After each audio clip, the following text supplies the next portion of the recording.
this woman, she's a freshman in college. Let's call her Ryder.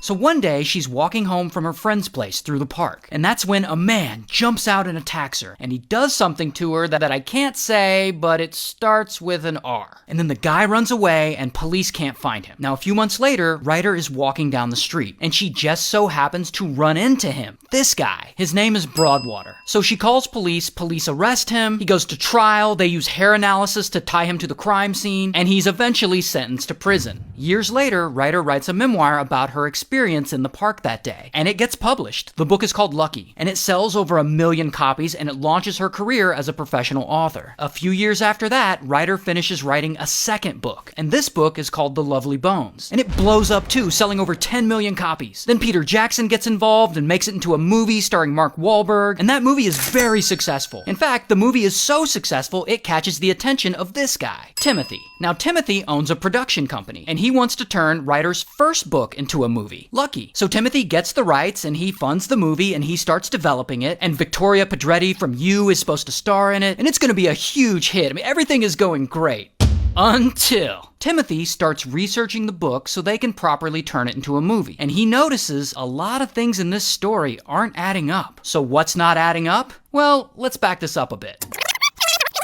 Broadwater's arrested, he goes to trial, they use hair analysis to tie him to the crime scene, and eventually he's sentenced to prison. Broadwater's in prison for 16 years, and he gets out right around the same time Lucky is first published. And this whole time, he has claimed he's innocent. He even appeals to get his conviction overturned, but his appeals get rejected. Even after he's out of prison, he appeals, still rejected. He pays to take a polygraph, he passes, but that doesn't help the appeals, and he's still an ex-convict. And of course, now he has to register as a schmex offender, so he has trouble getting a job, and he doesn't have a lot of friends. Now eventually he meets a nice woman and they get married. And she wants kids, and he does too. But he refuses to have them because of the stigma they would have to face having a dad with that on his record. So he doesn't have kids. Now back to Timothy. So Timothy is researching the book, and things in the story aren't adding up. Like when police ask Ryder to pick her attacker out of a lineup, she picks this guy, who's allegedly a plant, when Broadwater is actually this guy, and there's a lot of little stuff like that. So Timothy says, nah, I can't fund this movie anymore. And he refuses to continue funding the project, and they fire him. But he's become so invested in this case, he actually hires a private investigator to look into it. The private investigator then investigates and turns everything they find over to Broadwater's attorneys. These new attorneys, they re-examine the case, and they find a lot of stuff. Like that hair analysis has since widely been discredited as junk science, stuff like that. And they end up filing a motion to overturn Broadwater's conviction. And eventually, a judge agrees to hear the case, and after 40 years of fighting, the conviction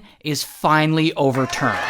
So then, Ryder, of course, posts a written apology to Broadwater saying that she will forever be sorry. The publisher stops publishing the book, the movie's no longer in production, and Broadwater sues the state of New York for taking 16 years of his life away. Ultimately, the state settled with him for $5.5 million. And good for him. While Timothy and his production company are now making a documentary about Broadwater and his story called Unlucky. It's currently in development. And just to be clear, they concluded that Ryder had been assaulted that day, just not by Broadwater. And all this happened in Syracuse, New York, so shout out to New York.